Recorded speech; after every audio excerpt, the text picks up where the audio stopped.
Hello everyone, welcome to education centre with Sunil. तो आज की क्लास में हम क्या करते हैं, एक नया चैप्टर उठाते हैं जिसका नाम होगा डीसी मोटर। क्या नाम है? DC motor.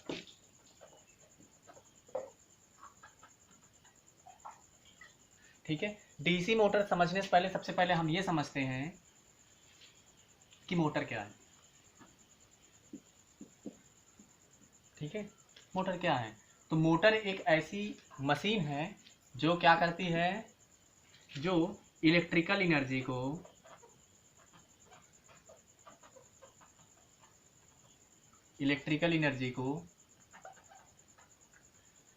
मैकेनिकल एनर्जी में बदल देती है। इलेक्ट्रिकल बोले तो विद्युत ऊर्जा को, है ना। और यहाँ पे मैकेनिकल बोले तो यांत्रिक ऊर्जा। ठीक है, मीन्स विद्युत ऊर्जा को यांत्रिक ऊर्जा में बदलने वाली जो डिवाइस होती है, जो सिस्टम होता है, जो मशीन होती है, उसे क्या बोलते हैं? मोटर बोलते हैं। ठीक है। मोटर दो प्रकार की हो सकती है, एक तो एसी मोटर, है ना, और दूसरी क्या? DC motor. जो एसी मोटर होती है, इसका मतलब जो उसको सप्लाई चाहिए, इलेक्ट्रिकल सप्लाई, वो कैसे नेचर की रहेगी? एसी इनपुट रहेगा इसका। ठीक है, एसी अल्टरनेटिंग करंट रहेगी। मीन्स कैसे रहेगा? बिल्कुल ऐसे। ठीक है। और आउटपुट आपको क्या मिलेगा? सेम चीज, मैकेनिकल एनर्जी मिलेगा। वहीं पे डीसी मोटर में क्या होगा दोस्तों? जो इनपुट देंगे वो डीसी सप्लाई देंगे। क्या देंगे? डीसी सप्लाई देंगे। और इधर आउटपुट आपको मैकेनिकल एनर्जी मिलेगा। इतनी बात आपको समझ में आ गई होगी। अब बात करते हैं मोटर किसके नियम पे काम करती है। तो चाहे मोटर हो या generator, Faraday law of electromagnetic induction किस पे काम करती है? फैराडे लॉ ऑफ इलेक्ट्रोमैग्नेटिक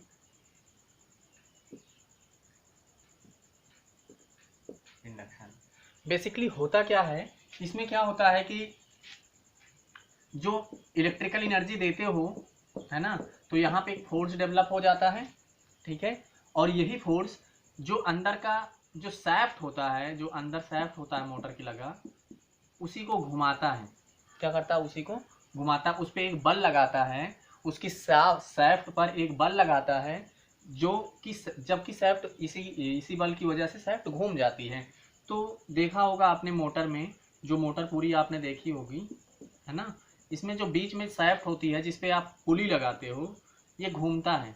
यही तो काम होता है। इस पे एक टॉर्क लगता है, एक तरीके का, वो भी बल ही है। ठीक है।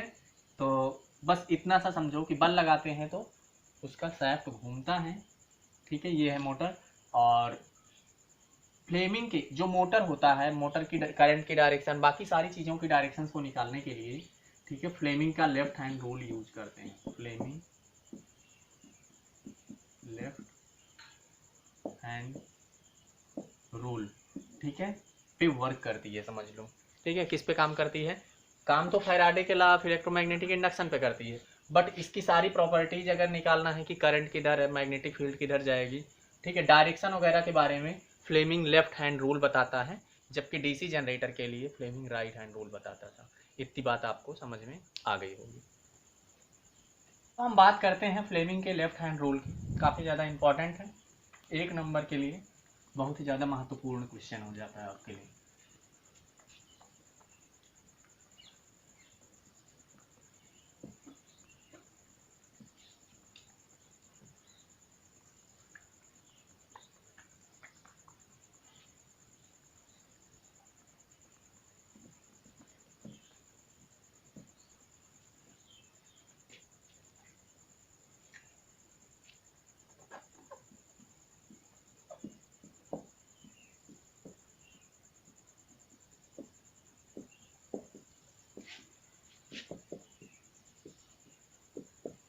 ठीक है, फ्लेमिंग के बाएं हाथ का नियम।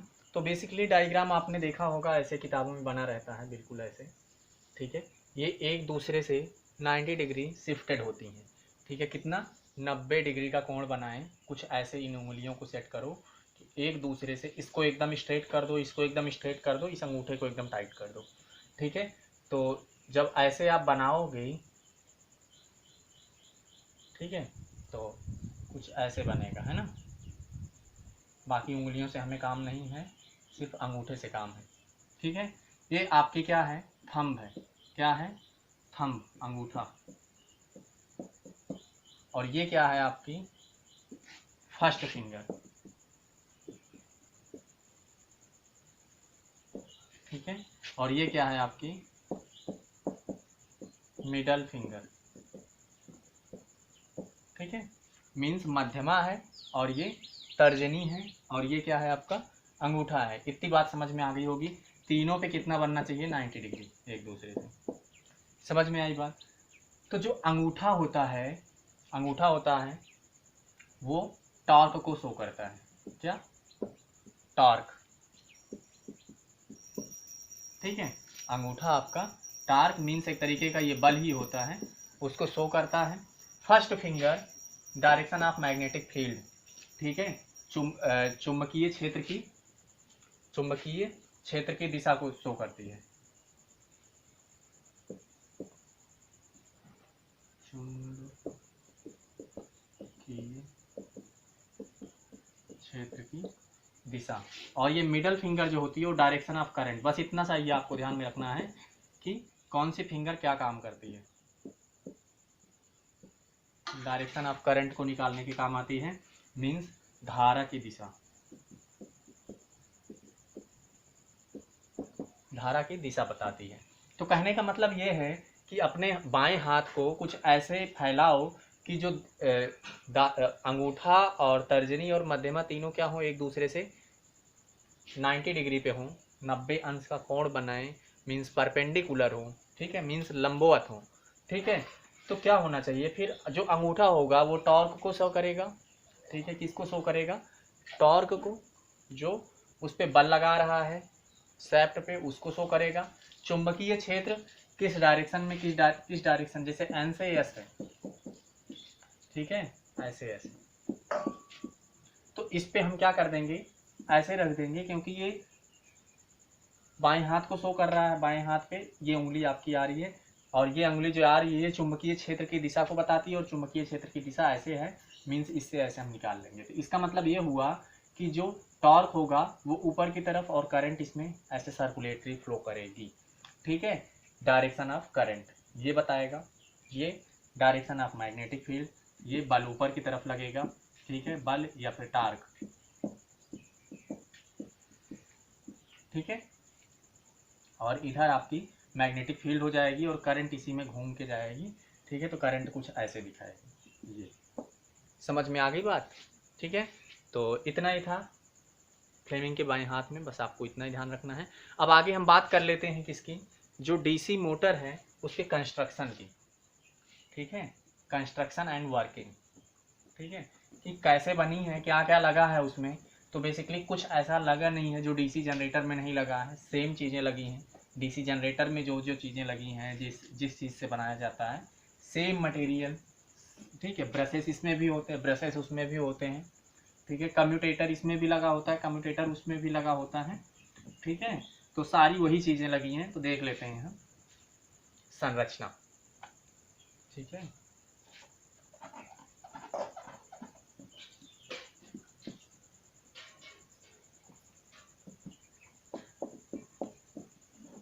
तो एक डायग्राम बनाते हैं सबसे पहले हम ऐसे,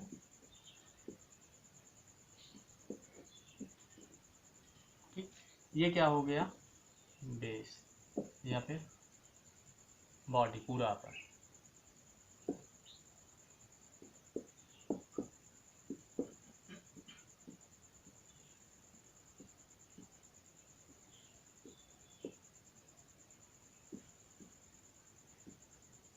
ठीक है। ये आपका रोटर हो गया,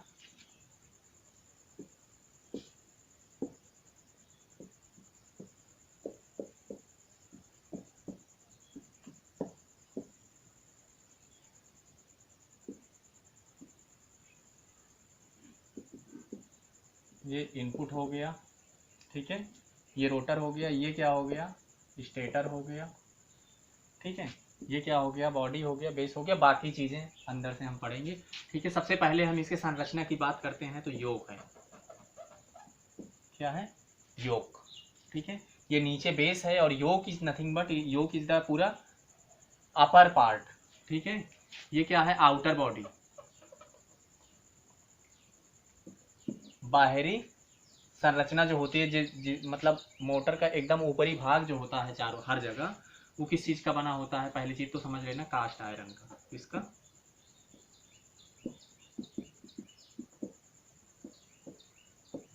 कास्ट आयरन का बना होता है, कि एक तरीके से ये समझ लो कि चुंबकीय रेखाओं को रास्ता प्रोवाइड कराता है।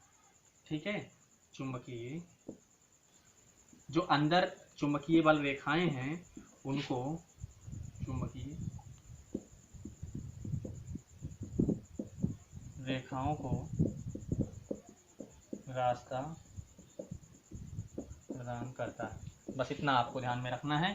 ठीक है, कि जो अंदर की चुंबकीय बल रेखाएं हैं इसके ऐसे ऐसे ऊपर से होते हुए गुजर सकें, क्रॉस कर सकें। ठीक है, यही इसका काम होता है और ये कास्ट आयरन का बना होता है। सबसे इम्पॉर्टेंट चीज़, योग किसका बना होता है, आपके एग्जाम में पूछा जाता है, ये आता है। लेकिन अगर आपसे वर्किंग पूछे कि योग का काम क्या होता है, तो चुंबकीय बल रेखाओं को मार्ग प्रोवाइड कराता है। ठीक है, उनको एक पाथ प्रोवाइड कराता है कि वो फ्लो कर सकें। दूसरा आपका जो आता है,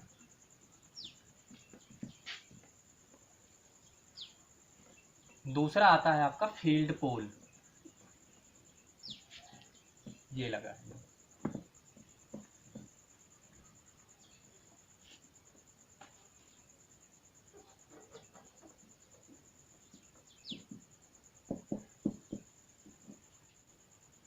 फील्ड पोल का काम होता है, जो फील्ड पोल होते हैं ये चुंबकीय क्षेत्र स्थापित करते हैं। क्या करते हैं, चुंबकीय क्षेत्र, मतलब एक तरीके से ये समझ लो कि चुंबकीय क्षेत्र बनाते हैं। यहाँ पे चुंबक वाला काम होता है इस पे पूरा, यही चुंबकीय क्षेत्र डेवलप करते हैं। ठीक है, और ये किस चीज़ के बने होते हैं, पहला चीज़ तो करते क्या है, चुंबकीय क्षेत्र को स्थापित करते हैं। दूसरा चीज़ बने किसके हैं, तो लैमिनेटेड स्टील के, किसके, लैमिनेटेड स्टील या फिर एनील्ड स्टील। ठीक है, इतनी बात समझ में आई होगी। दूसरी चीज़ क्या होते हैं, ये समझ लो ऐसे स्क्रू के जरिए इस ऊपर वाले पार्ट में ऐसे कसे जाते हैं और इनकी संख्या हमेशा इवन नंबर में होगी, हमेशा सम संख्या में होगी। या तो वो 2 होंगे या 4 होंगे या फिर 8 होंगे या 6 होंगे या 12 होंगे, मतलब हमेशा सम संख्या में ही पॉसिबल होते हैं। ये हमेशा सम संख्या में होते हैं। एग्जाम्पल 2 पोल, 4 पोल, 6, 8, ऐसे, है ना। इतनी बात आपको समझ में आ गई होगी। तो आपका फील्ड पोल आपको समझ में आ गया होगा कि मैग्नेटिक फील्ड यही बनाता है, और इससे पहले जो आपने पढ़ा था योग, वो मैग्नेटिक फील्ड को रास्ता प्रोवाइड कराता था। दोनों चीज़ें समझ में आई। वो कास्ट आयरन का बनता था, ये एनील्ड स्टील या फिर लैमिनेटेड स्टील का बनाया जाता है। ठीक, अब हम बात करते हैं आर्मेचर की। ठीक है, किसकी, आर्मेचर की। बहुत ही ज़रूरी पार्ट होता है। ठीक है, डीसी मोटर या डीसी जनरेटर दोनों का आर्मेचर।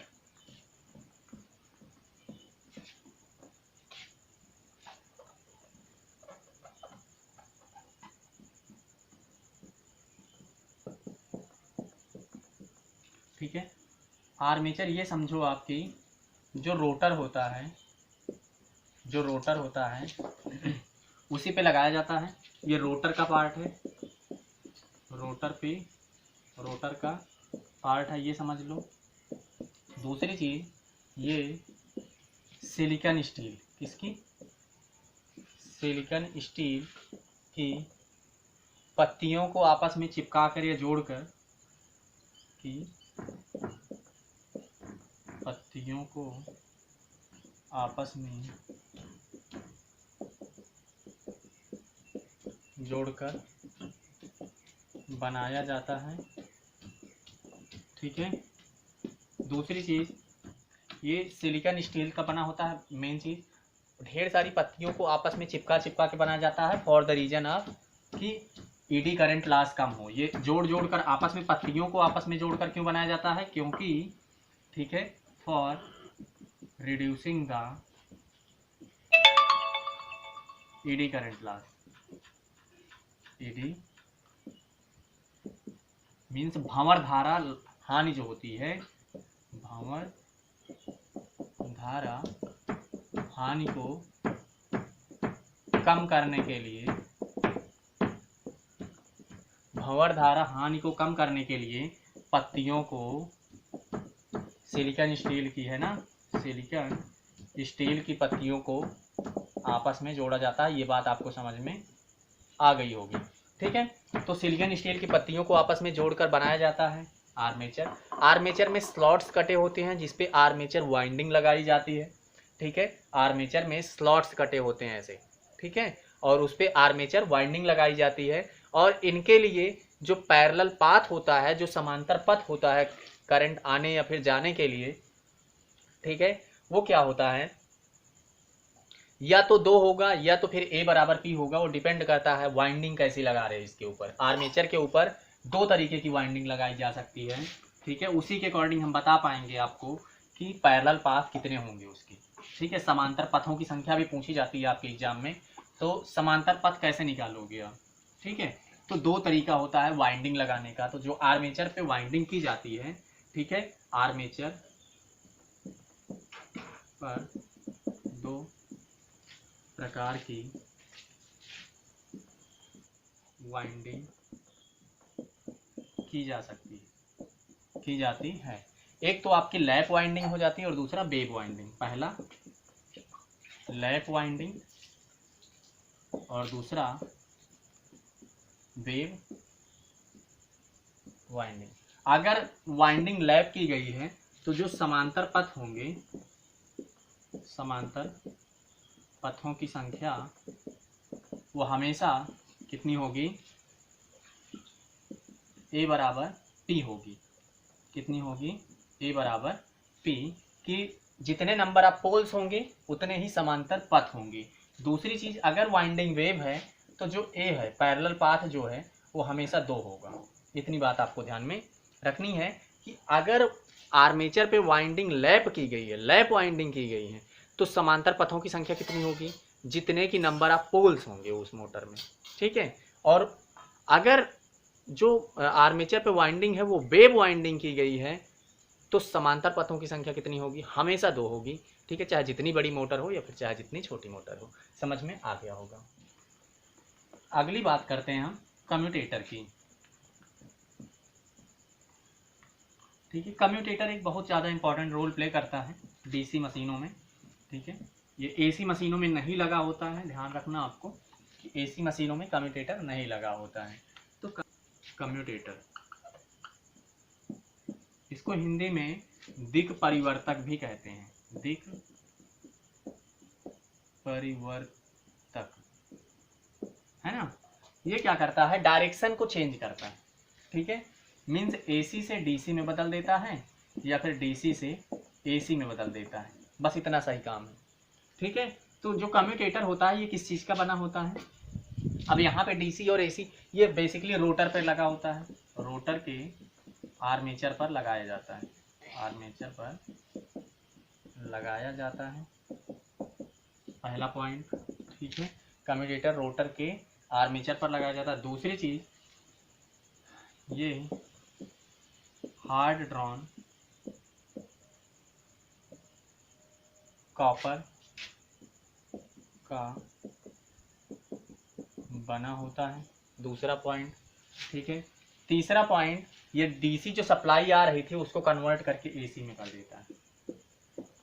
डीसी से रोटर में, हाँ ध्यान रखना, हर जगह नहीं, सिर्फ रोटर में जहाँ पे काम होना है, रोटर में डीसी से एसी में बदल देता है। ठीक है, इतनी बात आपको समझ में आ गई होगी कम्यूटेटर से रिलेटेड। ये हमेशा किस पे लगाया जाता है? आर्मेचर पे। ठीक है, कम्यूटेटर। दूसरी चीज़ क्या होता है? रोटर में होता है, ये आर्मेचर के ऊपर लगाया जाता है और ये हार्ड राउंड कॉपर कंडक्टर का, कॉपर का बनाया जाता है। और ये डीसी सप्लाई को एसी में कन्वर्ट कर देता है, क्योंकि अंदर जो मशीनें वर्क करेंगी ओनली फॉर वैलिड ओनली होती हैं वो किस पे, एसी पे। ठीक है, क्योंकि सारा काम एसी पे ही होता है। अब सप्लाई अगर डीसी दे रहे हो तो एसी में कन्वर्ट करने के लिए, ठीक है, रोटेटिंग मशीन में कम्यूटेटर लगाया जाता है और उस तरह नॉर्मली रेक्टिफायर लगाया जाता है। ठीक है, अगर ऊपर ही कहीं सिर्फ चेंज ही करना है तो रेक्टिफायर लगाएंगे, लेकिन ये मशीन रोटेट कर रही है, रोटेटिंग के लिए कम्यूटेटर का यूज किया जाता है। ठीक है, दिक् परिवर्तक का यूज किया जाता है। जो कम्यूटेटर होता है ये हार्ड रॉड कॉपर कंडक्टर की पत्तियों को आपस में जोड़ा जाता है तभी बनता है, और जो पत्तियां होता है इसके ऊपर एक दूसरे से न जुड़े इसके लिए वहां पे क्या भरा जाता है, अब्रक, माइका। माइका का इस्तेमाल किया जाता है फॉर द इंसुलेशन के लिए। किसके लिए, इंसुलेशन, मतलब एक दूसरे से चिपके ना, एक दूसरे की करंट एक दूसरे में ना जाए। तो जैसे दो पत्तियां हैं आपस में जोड़नी है तो इनके बीच में हम माइका भर देंगे। क्या भर देंगे, माइका। तो इसकी करंट इसमें नहीं जाएगी, इसकी करंट आप इसमें नहीं जाएगी, आपस में चिपके भी रहेंगे माइका के थ्रू। समझ में आ गई होगी बात। ठीक है, नेक्स्ट है ब्रश। ठीक है, ब्रश हमेशा ध्यान रखना ये क्या काम करता है। तो ब्रश आपका जो आर्मेचर होता है ना, आर्मेचर, उसी के ऊपर लगाया जाता है करंट को निकालने के लिए। समझ लो कि ये भी रास्ता प्रोवाइड कराता है करंट को आने या जाने के लिए।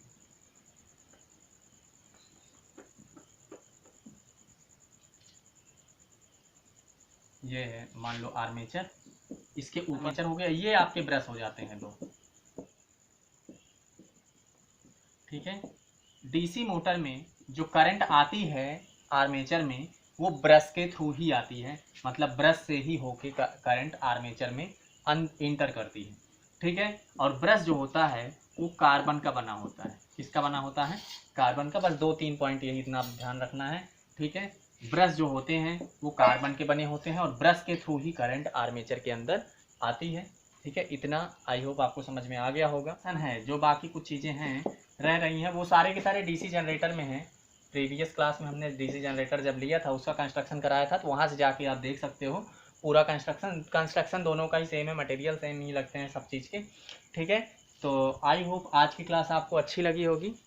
ठीक है, डीसी मोटर से रिलेटेड थी। अगली क्लास में हम देखेंगे डीसी मोटर में जो बैक ईएमएफ होता है वो कैसे बनता है। ठीक है, और जो फैराडे का लॉ है कैसे वर्क करता है इसमें। ठीक है, तो आज की क्लास देखने के लिए थैंक यू सो मच। अगर आप चैनल पर नए हैं, ठीक है, तो चैनल को ज़रूर सब्सक्राइब कर लीजिएगा, शेयर कर दीजिएगा। ठीक है, मिलते हैं नेक्स्ट क्लास में, ठीक है, ईएमएफ के साथ में। तब तक के लिए थैंक यू सो मच।